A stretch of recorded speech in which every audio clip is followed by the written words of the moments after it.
Okay, so I want you to imagine a landscape that looks, for all intents and purposes, like the end of the world. Just close your eyes and picture the Alaskan interior. But not the one you see on postcards. Not at all. No snowy peaks, no blue glaciers. I'm talking about the aftermath. Miles and miles of just charcoal black trees standing like skeletons against this gray sky. And the ground isn't green, it's just covered in this thick layer of soot and ash. It's quiet, desolate. It smells like a wet campfire that's been smoldering for months. This is the scar left behind by a massive forest fire from the summer before. It is a really stark image to start with. The source we're diving into today, Play with Fire by Dana Stabenow, it puts us right there. We're talking about 125,000 acres of spruce and birch just laid completely to waste. 125,000. I can't even picture that. Well, to put it in perspective, that's an area way bigger than a lot of major cities. And when you look at a burn scar that big, your first instinct is that nothing, absolutely nothing could possibly survive there. It's a dead zone. It looks like a dead zone, yeah. A place where biology has just completely given up. But, and this is where it gets so interesting and where our story really begins, that dead zone isn't dead at all. It's actually teeming with life. And not just, wildlife returning, it's full of people. A gold rush, a modern-day gold rush. But they're not digging for nuggets or panning for dust. They're picking fungi. Mushrooms. Specifically, Morchella elata. The black morel. The black morel.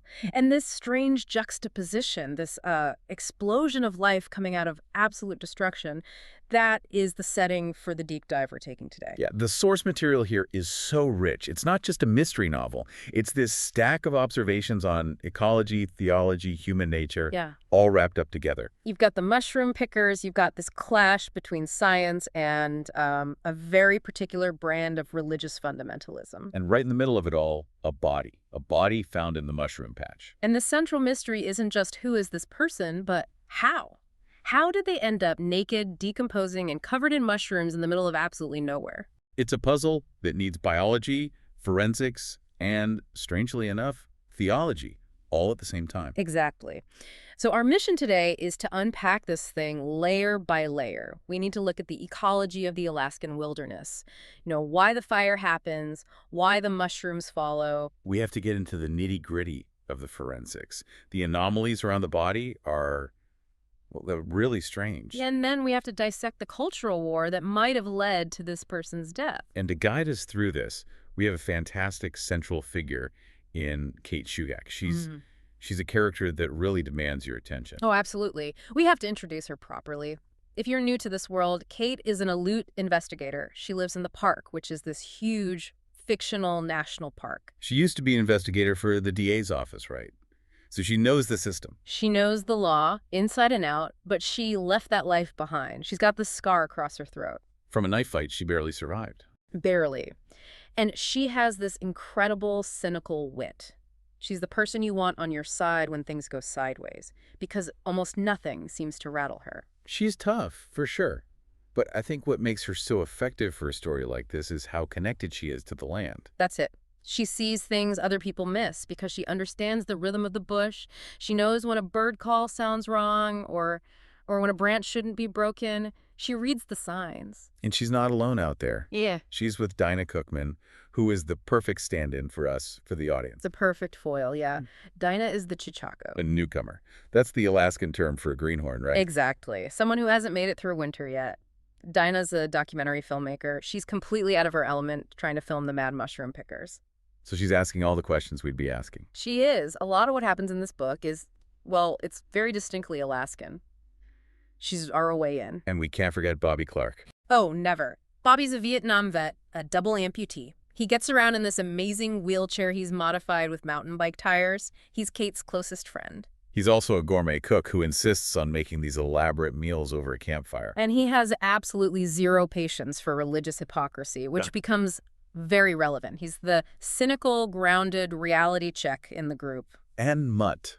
We have to talk about Mutt. We absolutely cannot leave out Mutt. Kate's 140-pound, half-wolf, half-husky companion. Who is basically the best security system in the entire state of Alaska, if Mutt doesn't like you. You have a problem. A big one. So the team is assembled. The setting is this strange, burnt-out forest. Let's dive into that first section. the landscape of destruction and renewal. Because this backdrop isn't just scenery, is it? It's practically a character in its own right. It really is. We mentioned the fire, 125,000 acres. That number is just staggering. But the source makes a point that I found really fascinating. The fire isn't framed as a tragedy. No, not at all. It's framed as a necessity. Right. And that's a crucial ecological insight. Fire in the boreal forest is. It's a mechanism of renewal. It is. You have these spruce and birch forests that grow so dense over decades. They eventually choke out all the light on the forest floor, the underbrush dies off, the whole thing becomes stagnant. And then the fire comes through and just hits the reset button. It clears out all that old growth. It opens the canopy to the sun again. So destruction leads to regeneration. The circle of life, but with a lot more flames. Precisely. And it clears the way for new growth, specifically things like willow and alder. Which, as the book points out, is prime moose food. Prime moose fodder. So, ironically, a huge fire means the moose population is going to boom in a few years. It restarts the clock on the entire ecosystem. But in that immediate window, right after the fire, before the willows really take over, You get the morel. we get the morels. That's the sweet spot. Let's get into the biology of that for a second. Yeah. Why mushrooms? Why do they just explode right after a fire? Yeah. Why not, blueberries or something else first? It's a really fascinating biological response. The Morchella elata, the morels, they're what are called saprobic. Saprobic. Yeah. Meaning they eat dead stuff. Basically, yeah. They feed on decaying organic matter. And the mycelia, which are like the root-like threads of the fungus, they're always there, underground, just waiting. They can live for years without ever producing a mushroom. Okay, so they're dormant. What does the fire do to wake them up? It does two things. First, it completely changes the soil chemistry. It makes it much more alkaline, which morels just love. And second, the massive stress of the fire, combined with this sudden, huge buffet of dead organic material, it triggers what's known as a fruiting event. A fruiting event? That sounds almost ominous, like an invasion. In a way, it is. It's a survival mechanism. The fungus senses this massive stress in the environment, and its programming basically says, okay, the world is changing. I need to reproduce now. So it sends up the mushrooms. It sends up the mushrooms to release spores. We're talking millions and millions of them. It is a biological explosion. And that biological explosion triggers a human one. The source material describes this economic frenzy. It's wild. It's like a pop-up economy. You have buyers flying in from New York and LA, landing on these remote gravel airstrips with briefcases literally full of cash. It sounds like the Wild West or the Klondike Gold Rush, but for mushrooms. It has that exact feel. It's a completely unregulated market that appears overnight. You have prices fluctuating wildly. One day, it's $2 a pound. And the next day, there are these rumors that they're going for $40 a pound in Japan. And that rumor, true or not, creates a fever. People think they're going to get rich, and get rich quick. And the people who show up, it's this incredible mix. Laid-off waitresses, log home builders who can't work because it's been raining too much. Tourists who ran out of gas money, like Dinah. Right. Everyone is out there with 5-gallon buckets covered head to toe in soot, just trying to make a quick buck. It's desperate, and it's dirty, and it's just chaotic. But it's grueling, grueling work. We have to talk about the physical toll. This isn't just a pleasant walk in the woods. No. First, there's the heat. The heat is intense because all that black ash just absorbs the sun. Then there's the soot that gets into your skin, your lungs, everywhere. And then there are the insects. Oh, the mosquitoes. Yeah. The source material gets so specific about this. Aedes excrucians. I had to look this up.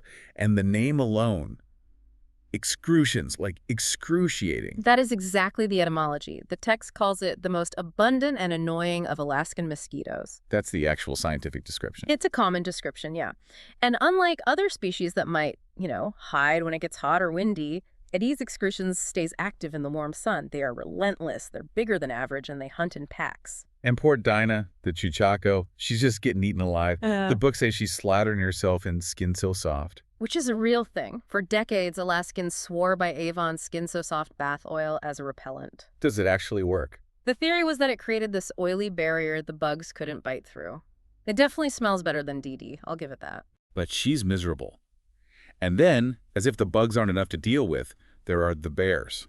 This is such a critical moment in the story. It sets up the whole insider-outsider dynamic between Kate and Dinah perfectly. They're walking up a rise, buckets in hand, and they basically stumble right on top of a massive brown bear. We're talking half a ton of apex predator. A half ton, yeah.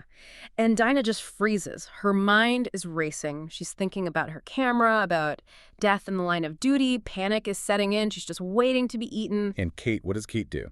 Kate just keeps walking, calmly. That seems counterintuitive. For an outsider, yes. But Kate understands bear psychology. It's an opportunistic feeder. If they run, they trigger a chase response. The bear thinks, prey runs, so I must chase. Okay, so don't run. What if you freeze? If you freeze, you might look like an easy meal, or you might look like a threat that's standing its ground. Kate keeps moving, keeps talking in a normal voice, not making eye contact. She's asserting dominance without being aggressive. She's basically signaling to the bear, I see you, I am not afraid, and I am not food. And then she drops one of the best lines in the whole story. Dinah's freaking out. She asks, why me? Why would the bear eat me and not you? And Kate just says, Because I don't have to outrun the bear, I only have to outrun you. it's classic Kate Shugak wit. It is. But it also underscores a really important reality of the bush.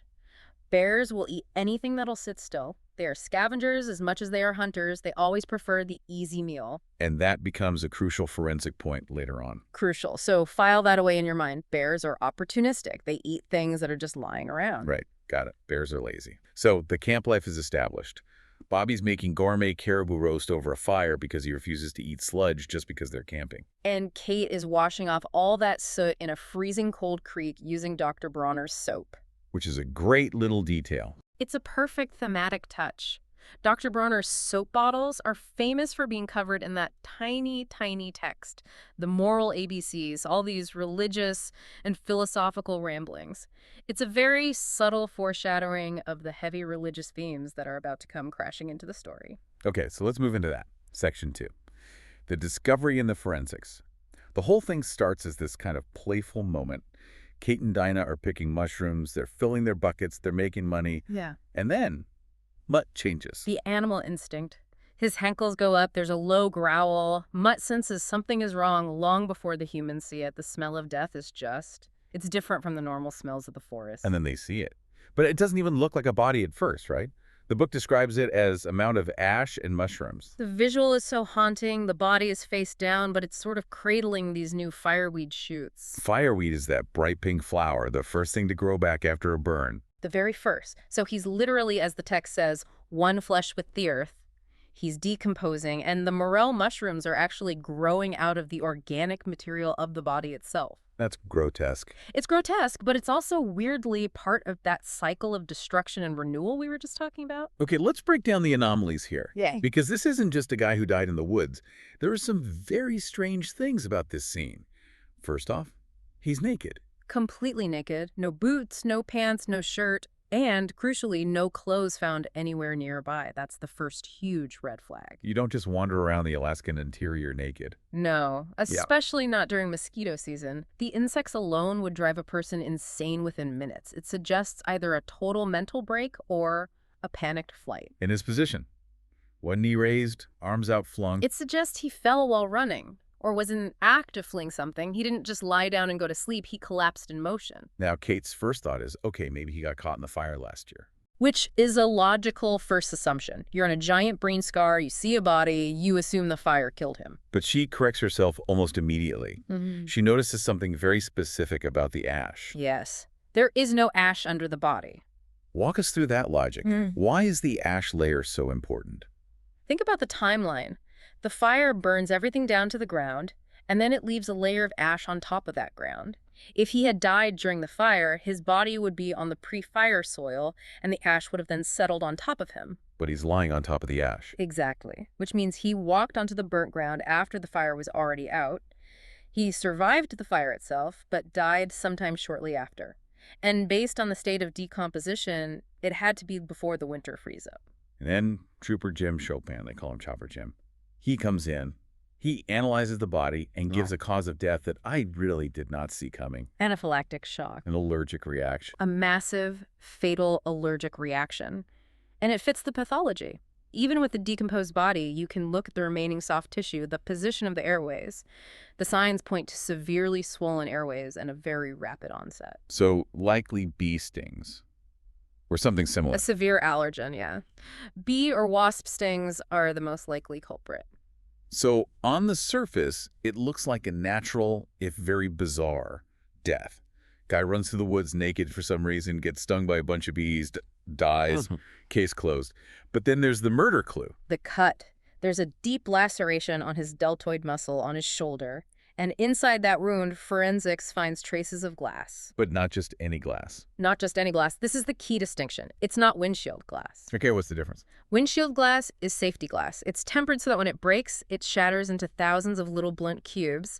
It's designed that way so it doesn't decapitate you in a car crash. And this wasn't that. This was window glass, plate glass. It breaks into sharp shards, which implies he went through a standard building window or a window was shattered on him right before he took off running. And there's one more big question that Dinah, the outsider, asks, which is really smart.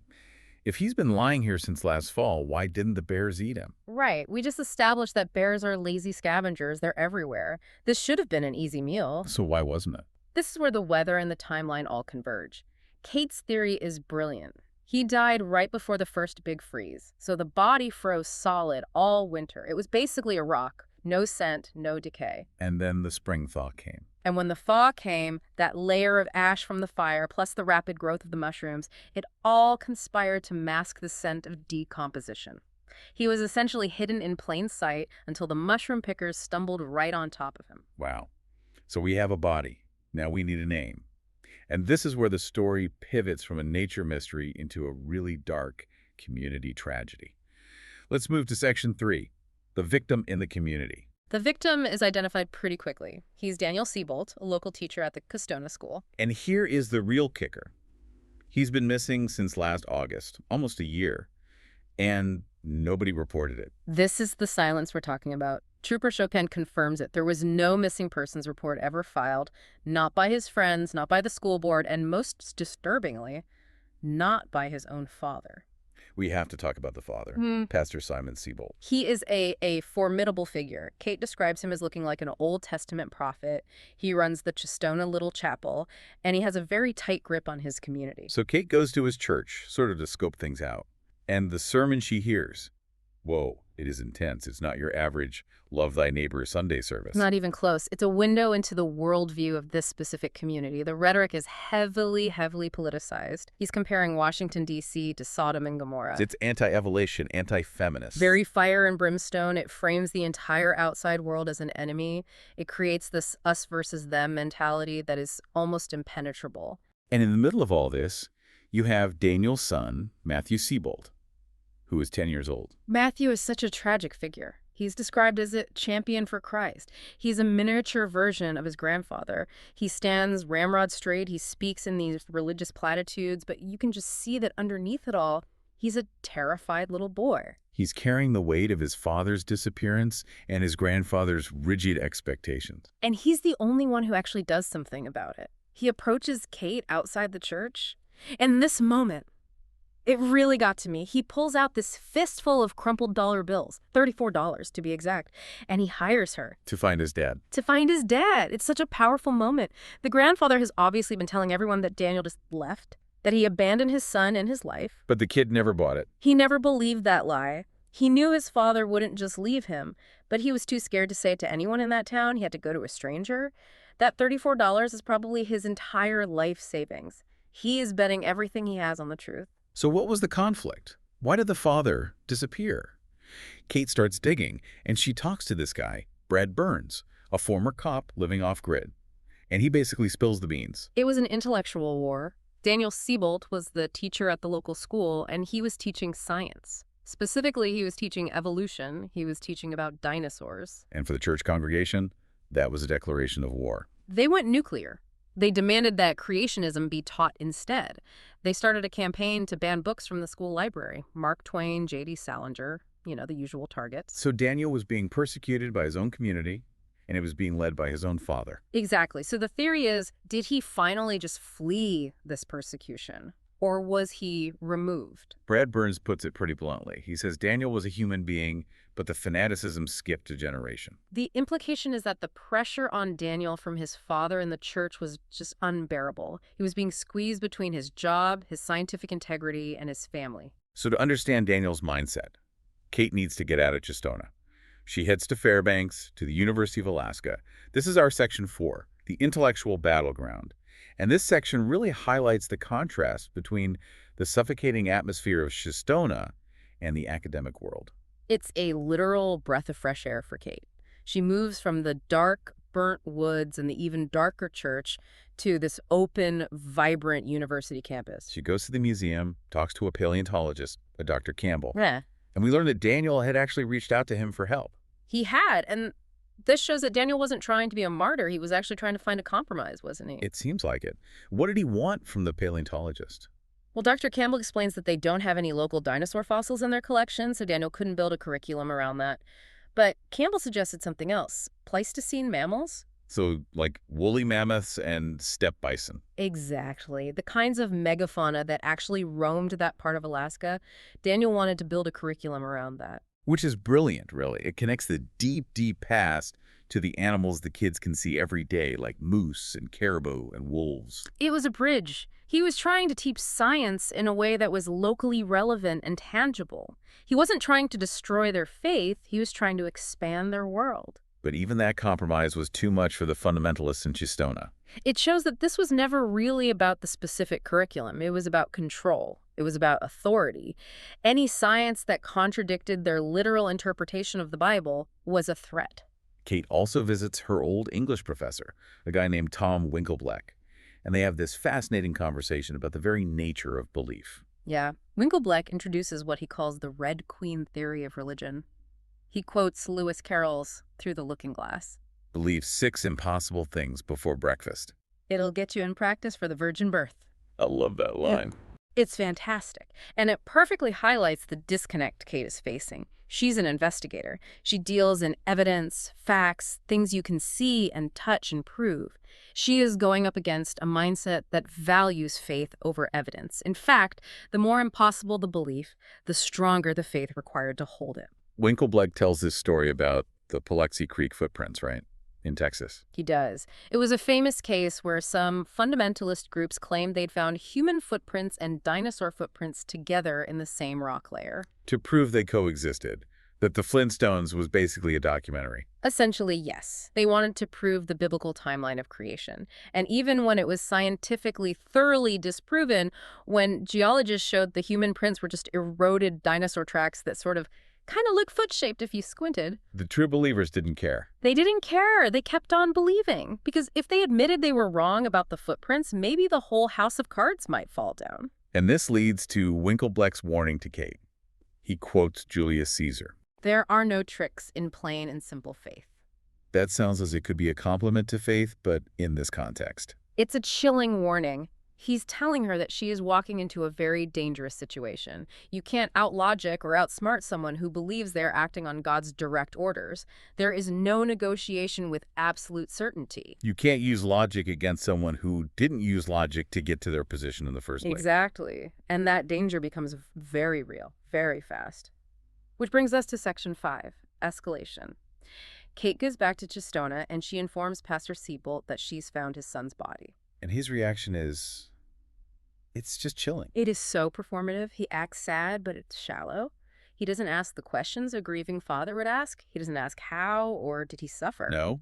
Instead, he quotes scripture at her, Romans 12:19. Vengeance is mine, I will repay, saith the Lord. Wow. He frames it as a religious sentiment, that God is the ultimate judge and handles all justice. But in the context of a suspicious death that he never reported, it sounds a lot like a confession. Or a threat.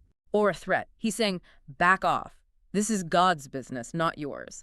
And if God took my son as vengeance for his sins, who are you to question it? And then Matthew, the little boy, he turns on Kate too. He fires her. He's clearly been gotten to by his grandfather. He's terrified. He tells her, God will punish you for your willfulness. The poor kid is just completely indoctrinated. He's protecting the tribe now. He realizes that finding the actual truth might destroy the only family he has left. And then the threat stops being scriptural and becomes very, very physical. Kate, Bobby, and Dinah are back at their mushroom camp. They're asleep. It's the middle of the night. And they get jumped. It's a coordinated assault. Men in the dark, beating them right in their sleeping bags. It's terrifying. They can't see who it is. Kate is getting hit. Dinah is screaming. And then Mutt, the hero dog, just goes to work. He jumps in and bites one of the attackers, which probably saves them from being much more seriously injured. The attackers flee after that. But think about the nature of that attack. They analyze it afterwards. Right. They didn't steal their money, and they had a lot of cash from the mushrooms. They didn't steal the mushrooms themselves. They didn't burn the camp down. They just beat them up and left. It was a message. A warning. A very clear warning. And Kate connects the dots immediately. The attack was the physical manifestation of that verse the pastor quoted at her. Vengeance is mine. The church was repaying her for her willfulness. It was a clear, brutal warning to stop digging into how Daniel Siebold really died. Which, if you know anything about Kate Shugak, is the absolute worst possible way to get her to stop. It's like throwing gasoline on a fire. It only confirms all her suspicions. You don't send goons to beat up campers in the middle of the night if your son died of a simple natural bee sting. You do that because there's something you are absolutely desperate to hide. So let's bring all of this together. Let's synthesize this for the outro. We have this stack of facts. Daniel Siebold, a teacher, found naked, dead of anaphylactic shock in a burn scar. Ignored by his community, erased by his own father. The tragedy here is just the profound isolation. Daniel was completely cut off, and when he died, he was stripped of everything: his clothes, his dignity, his profession, and finally his own memory. His father tried to turn his death into a non-event, to make him an unperson. But the forensic details, they just linger. The anaphylaxis explains how he died, but it doesn't explain why. Why was he naked? Why was he running? That's the core mystery that's left. And that little shard of glass in his arm is the key.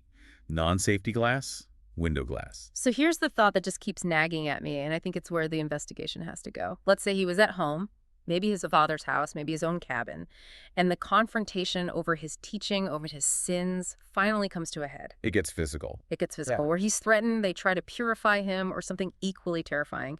He has to escape. He's driven out of his own home. And in his panic, he has to jump through a window to get away. It fits the profile perfectly. If he was attacked or threatened and he fled in a blind panic, he might have been undressed or maybe stripped as part of some ritualistic humiliation. He crashes through a window, cutting his arm on the way out. He runs into the woods, into the burn. He's terrified. His adrenaline is pumping. And in that heightened state, he runs straight into a swarm of bees, or he gets stung by a hornet. And because his system is already completely overwhelmed with fear and adrenaline, the allergic reaction is catastrophic. It's swift and it's fatal. He collapses in the woods, alone. And his father. The pastor. He knows Daniel ran. He probably even suspects Daniel is dead out there somewhere. But instead of searching for him, instead of bringing him home and giving him proper burial, he decides it's God's judgment. Vengeance is mine. He leaves him to the elements. He lets the forest take him. It's so cold. It's believing your dogma more than you love your own son. It's the danger of absolute certainty. We see it everywhere in this story. Believing a forest will never grow back after a fire, or believing you have the sole exclusive right to interpret God's will. It blinds you to nuance, to compromise, to basic humanity. It turns people into symbols. In his father's eyes, Daniel wasn't a son anymore. He was a symbol of disobedience, a sinner who received his divine punishment. So the investigation for Kate isn't really over. She might know the what and the how, but now she is at war with the why. And she's at war with a man who believes he has God on his speed dial, and that is a very, very dangerous enemy to have. So it's not just a murder mystery, is it? It's a story about survival. The survival of the forest, the survival of the fittest in the brutal economy and the mushroom pickers, and the survival of an individual spirit in a town that wants to crush it. And I think for you, for the listener, it raises a really provocative question. In a closed system like Chistona, where everyone knows everyone and everyone knows what's going on, is silence a form of survival? Or is it complicity? When does just minding your own business cross the line and become a crime in itself? That is definitely something to chew on. We're going to wrap it up there. This has been a deep dive into the fire, the fungi, and the faith of the Alaskan bush. Thanks for listening. Stay curious.